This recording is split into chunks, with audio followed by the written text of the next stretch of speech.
From the point of view of U.S. power, he's harming it. But from the point of view of U.S. elites, he's giving them everything they want. I mean, in fact, what's going on in the United States, if you think about it, is kind of a two-level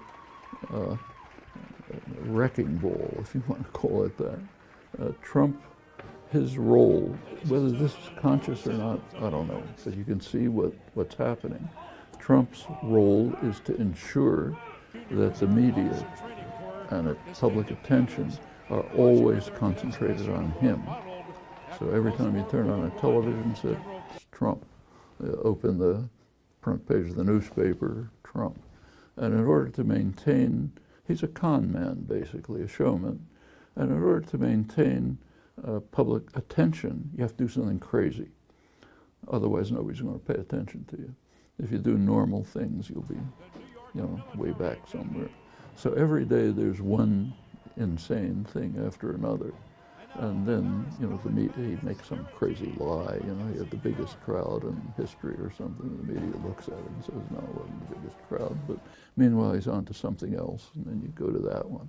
And while this show is going on in public, in the background, the wrecking crew is working.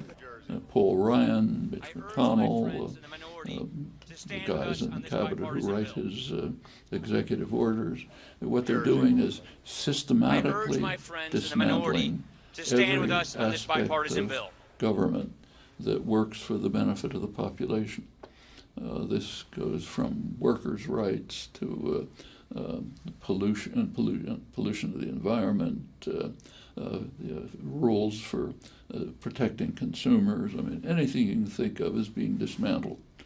And all efforts are being devoted, kind of almost with fanaticism, to enrich and empower their actual constituency, which is super wealth and corporate power, who are delighted. That's why the stock market goes up. Stock market has not much to do with the economy, but keeps booming because that's the rich people, and they love being granted. Now, the worst policies that he's carrying out, the most dangerous, are barely discussed. Those are the two existential threats that we face. You have to face the fact that humans are now in a situation which has never arisen in human history. This generation has to decide whether organized human existence is going to continue. And it's not a joke. It's global warming and nuclear war. Those are the major issues. They ought to be big headlines every day. And Trump's actions are making both of them much more dangerous. In the case of nuclear war, the policies are significantly increasing the threat of nuclear war. In the case of global warming, it's almost indescribable. Not only has the U.S. pulled out uniquely, alone in the world, it's pulled out from the international efforts to do at least something about it. But beyond that, the Trump administration is going out of its way to increase the threat. Listen to his State of the Union address. The only phrase about global climate was to talk about our beautiful, clean coal, the worst polluter there is, which we have 1,000 years of it, And look at the new budgets that's coming out. Sharply cuts research and support for any kind of renewable energy, more subsidies and support for the most polluting, destructive things. And it's not just Trump, it's the entire Republican leadership.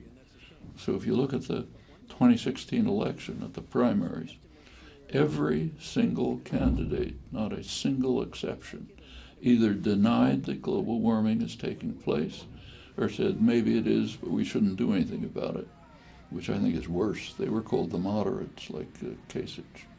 And if you look at Trump himself, or say Rex Tillerson, Secretary of State, they know perfectly well that humans are causing global warming. In fact, Trump has golf courses all over, and he hasn't built a wall in Mexico yet, but he's building walls around his golf courses to make sure that the sea level doesn't destroy them. Rex Tillerson was CEO of ExxonMobil.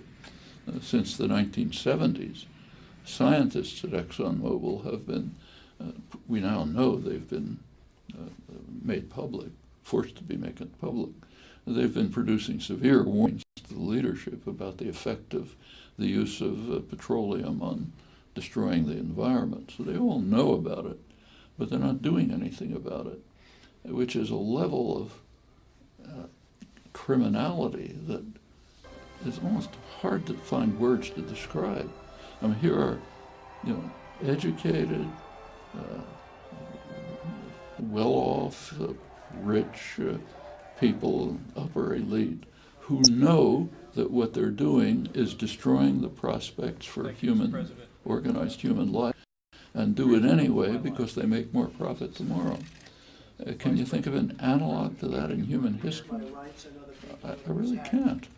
I mean, I've said sometimes what's considered an utterly outrageous comment that today's Republican Party is the most dangerous organization in human history. Sounds outrageous, but think about it for a moment. I mean, Hitler didn't intend to destroy the prospects for human existence. Attila the Hun didn't intend that. Nobody has. But that's what these guys intend. And it's not ignorant, uneducated, religious fundamentalists, whatever you want to blame people. These are the most educated, best supported people in the world. And they're doing this eyes open because you can make more profit tomorrow. It's hard to imagine anything like it. And it's not just my opinion. Take, say, the Bulletin of the Atomic Science, the Doomsday Clock, famous Doomsday Clock. It's set up by the Bulletin of Atomic Scientists since 1947. Each year they gather distinguished physicists, political analysts, others to look at the state of the world and make a judgment of how far we are from terminal disaster. Midnight is terminal disaster. In 1947, the clock was set 7 minutes to midnight. It's after the atom bomb. Moved up and back since. Now it's at the closest it's been to midnight ever. They just moved it to 2 minutes to midnight. That's where it was in 1953, when the U.S. and later the USSR exploded thermonuclear weapons, which could totally destroy the world. So it went to 2 minutes. Now it's back to 2 minutes. And that's the Republican Party. That's the ones who are running the country and dominating the world. There's never been a situation like this.